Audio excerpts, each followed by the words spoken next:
TV Artilheiro.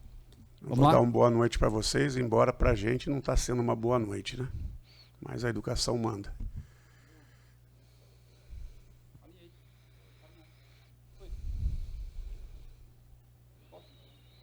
Vamos lá, pessoal. Vamos lá. Boa noite a todos. Dando início agora à coletiva de imprensa pós-jogo de Ceará e Ponte Preta aqui na Arena do Castelão com o professor Guto Ferreira. Boa noite, professor. Para dar início ao ciclo de perguntas, o Horácio Neto. Horácio Neto do Jornal O Povo, da Rádio O Povo CBN. Boa noite, Guto. E um dos méritos do seu trabalho tinha sido uma boa consistência defensiva. Até a gente já ressaltou isso em outros coletivos e os números já provavam isso. O Ceará sofria poucos gols e defendia muito bem. Hoje, Guto, a gente viu uma atuação muito abaixo da defesa do Ceará, ao ponto de muitas vezes ter dado a bola para o adversário. O Varley hoje deu 2 vezes a bola no pé do adversário, que gerou o ataque. Hoje também tivemos a bola do David Ricardo por 2 vezes no pé do adversário. Bruno Ferreira por 3 vezes errou a saída de bola. E eu quero saber, principalmente no segundo tempo, que houve até uma melhora. Você chegou a conversar com a defesa sobre essa falta de atenção que teve mais no primeiro tempo? E outro, o que é que aconteceu, na verdade, para essa falta de atenção ter acontecido em boa parte da partida? Não adianta a gente não admitir, a gente trabalha pressionado, né? A gente trabalha pressionado, nós trabalhamos para uma situação, tiveram alguns erros de posicionamento que nós ajustamos, e esses erros de posicionamento fizeram com que as opções de passe não tivessem tão claras, num primeiro momento, né? E o primeiro tempo nós tivemos dificuldade principalmente por causa disso. À medida que os ajustes não estão na pinta, a defesa passa a ter prioridade sobre o ataque. Eles estavam jogando em transição. O que eles tiveram em relação à nossa defesa foi justamente a transição, né? Mesmo assim, oportunidade clara de gol no primeiro tempo foi um chute de fora com uma defesa muito boa do Bruno. Talvez tenha sido o primeiro lance do jogo. Depois disso, foi controlado. E nós trabalhamos o tempo todo de mano, né, para tentar furar a parte da defesa deles. Tivemos perto do gol, acabamos errando conclusões. Por exemplo, teve uma jogada do Jean, que o João arranca, faz um passe muito bom, e a gente acaba furando em bola na finalização, e seria um lance claro. Nós tomamos esse lance do Bruno, logo na sequência nós tivemos um lance de finalização também, de perigo. O primeiro tempo nós não fomos tão bem, mas ainda assim eles também não foram tanto assim.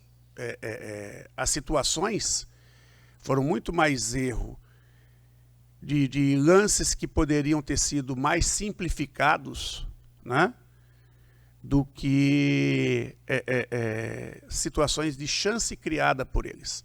Os riscos que nós corremos, que até eu ali fora,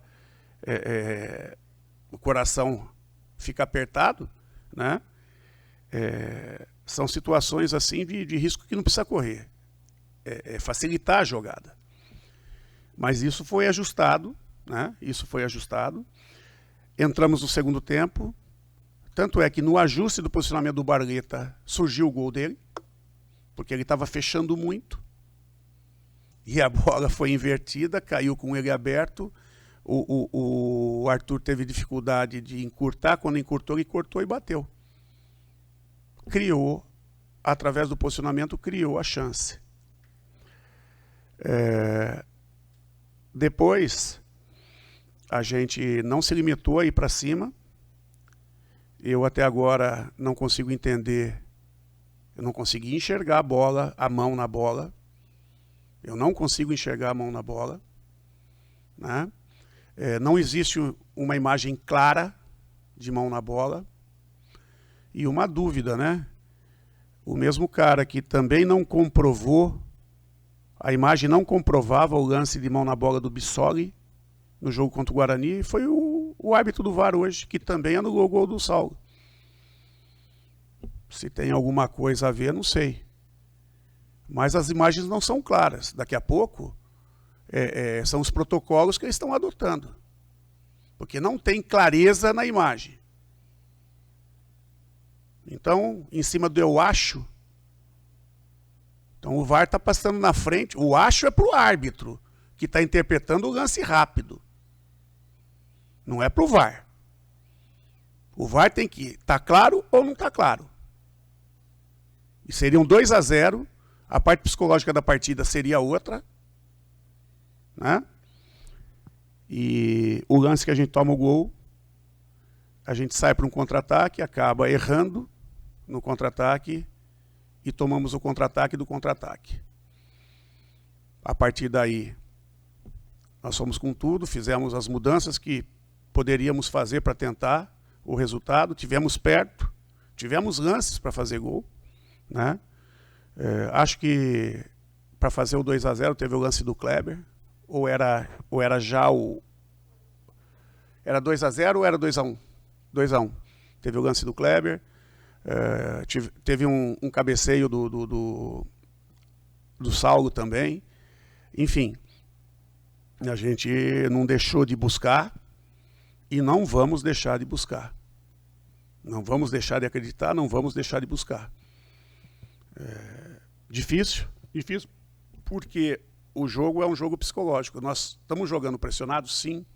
Jogamos contra uma pressão, sim, né? Que é a nossa de buscar. E jogamos contra uma equipe que veio para buscar jogar no nosso erro. E aí essa foi a maior dificuldade. Nós precisamos sair dessa pressão para a gente ter a tranquilidade de poder desenvolver um jogo que a gente consegue desenvolver. E para isso a gente tem que ser mais efetivo também na hora de fazer os gols, né? E minimizar erros que às vezes são erros capitais. Boa noite, Guto. Aqui, Raíssa Martins do Globo Esporte. Você citou esse aspecto da pressão. O que falar do Ceará, que na última rodada jogou bem contra o Vitória? Faltou um detalhe ali para sair com um resultado positivo de lá. Hoje, aparentemente, uma queda de rendimento. Você acredita que o time sentiu talvez essa pressão? E principalmente, né, nas contas da diretoria alvinegra, seriam necessárias 20 vitórias aí para poder conquistar esse acesso. Temos mais aí 14 rodadas. Como construir, reconstruir esse aspecto acreditar e buscar. Não tem por onde fugir. Seguir trabalhando, acreditar e buscar. Nós temos esses jogos para buscar, temos que buscar, né? Nós não podemos ficar lamentando, porque o lamentar não vai resolver o nosso problema. O nosso problema é buscar, é trabalhar firme, forte e buscar, e acreditar. Quanto à questão do desempenho, né, o fato da gente ter jogado dentro de casa, contra uma equipe que se defendeu mais do que o Vitória, né, pode ter, de repente, atrapalhado, não atrapalhado, mas o nosso torcedor, queira ou não queira, a equipe quer entregar para o torcedor. Então ela fica mais ansiosa, sim. Fora de casa, contra uma equipe como a posição do Vitória na tabela, acaba meio que dividindo mais a responsabilidade. E tudo isso entra na cabeça do jogador. Entra na cabeça e nós temos que controlar tudo isso. E a gente vem controlando, vem buscando controlar, mas são seres humanos, né? E tudo isso é processo. Difícil. Impossível? Não. Por isso que nós estamos buscando. Por isso que nós acreditamos. Guto Ferreira, boa noite. Casqueiro da Rede Múltipla de Comunicação. Eu vi um jogo do Ceará postado bem dentro de campo. Eu sei que o resultado não veio, mas eu sei que você tem bagagem para tirar o Ceará dessa situação. O Ceará fez uma grande partida contra o Vitória. O Ceará era para ter feito 2-3 contra o Vitória. Hoje o Ceará não começou bem no primeiro tempo, mas no segundo tempo você modificou com os mesmos jogadores, que não houve a substituição. O Ceará se encontrou um pouquinho. Mas eu queria perguntar ao Guto Ferreira duas coisas. Primeiro, o posicionamento do Saulo, que a gente estava lá narrando o jogo, eu vi muito o Saulo encostando no Bissoli. Eles dois indo muito próximo, estando muito próximo um do outro, na hora que a bola, o Ceará atacava. E a outra, Guto, o que dizer? Porque você já passou por isso, você tem experiência. O que dizer para esse grupo de jogadores, o que dizer para a torcida do Ceará, porque os resultados estão aí. Ninguém imaginava que o Guarani ia dar 3-1 no Sport, né? Ninguém imaginava que hoje a Chapecoense ia bater no Novo Horizontino. O que dizer, Guto, ao torcedor, e fala um pouquinho desse encostado Saulo Mineiro do Bissoli, porque às vezes a gente tá lá narrando o jogo, percebe que eles se aproximam muito na hora que o Ceará está atacando, Guto. Então, embora os dois sejam atacantes, né, o processo de movimentação nosso, quando a gente sai para o jogo, o nosso lateral vai lá em cima. Né? Nosso lateral vai lá em cima, praticamente ele é o ponta.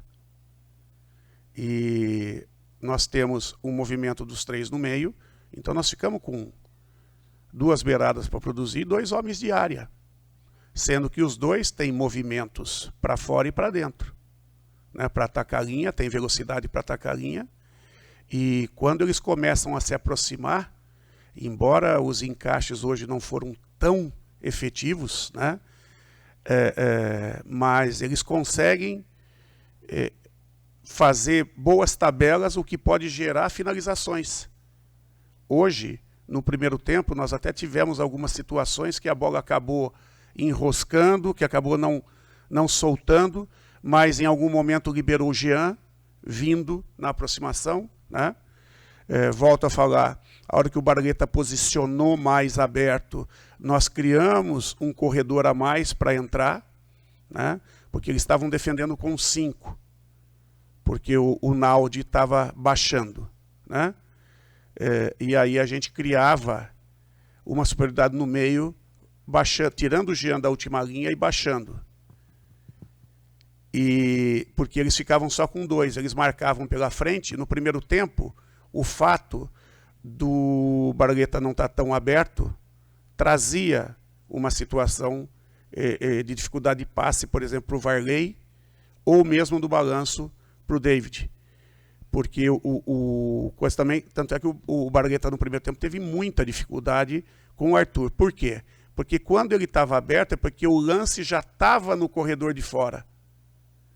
Quando o lance está no corredor de dentro, ele tem que estar bem aberto. Por quê? No corredor de dentro, até a bola chegar nele, o Arthur tinha que deslocar. E ele já tinha recebido e acelerado para cima do Arthur. Que foi o que começou a acontecer no segundo tempo. E aí nós começamos a ter aproximações interessantes para atacar os espaços. Por exemplo, o lateral salta, vai abrir algum espaço, efeito dominó. E no segundo tempo nós começamos a ter esse tipo de situação. Por exemplo, o Varley chegou para cruzar. O próprio Breno, em alguns momentos, chegou para cruzar. Né? E o próprio Barleta acabou, no segundo tempo, crescendo o jogo. Depois cansou, normal. Né? Normal. Então são situações que você está trabalhando, está aperfeiçoando, né? E para que a gente possa poder ter um poder ofensivo. Eu não peguei o scout. Na partida contra o Vitória foram 20 finalizações. Hoje nós tivemos, acho que mais de 15 nós tivemos. Né? Mais de 15 nós tivemos, que é um volume bom. Mas volume de finalização bom, mas aí nós temos que ser efetivo para... 17. Volume de finalização bom, mas nós temos que ter efetividade também para marcar. Embora, por exemplo, o chute do Eric foi uma defesa espetacular do França, né? Do Kaique França. Boa noite, Guto. Danilo Queiroz, do Futebolês. Guto, você vai enfrentar uma sequência que foi a melhor sequência do Ceará no primeiro turno. Né, comandos invertidos, obviamente, mas venceu essas 3 partidas. Né? Elas até não foram juntas porque tinha uma questão se ela tinha jogado final da Copa do Nordeste, jogou uma partida para o outro lado e tal, mas nesses 3 jogos o Ceará marcou os 9 pontos. Como é que você pensa e avalia essa sequência, já que o jogo que passou não tem mais o que fazer?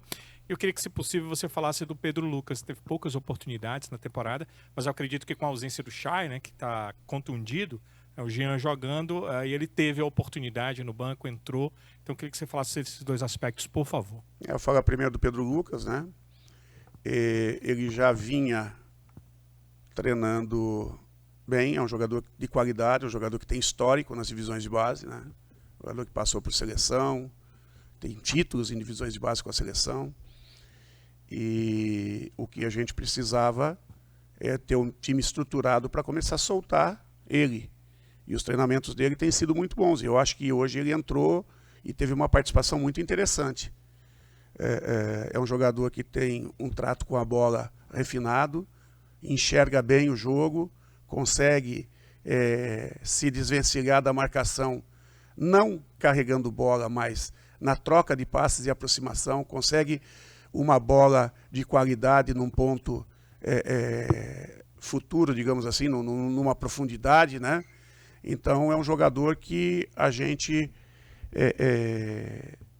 vem buscando, de alguma maneira, oportunizar para que a gente possa crescer nesse aspecto também, né?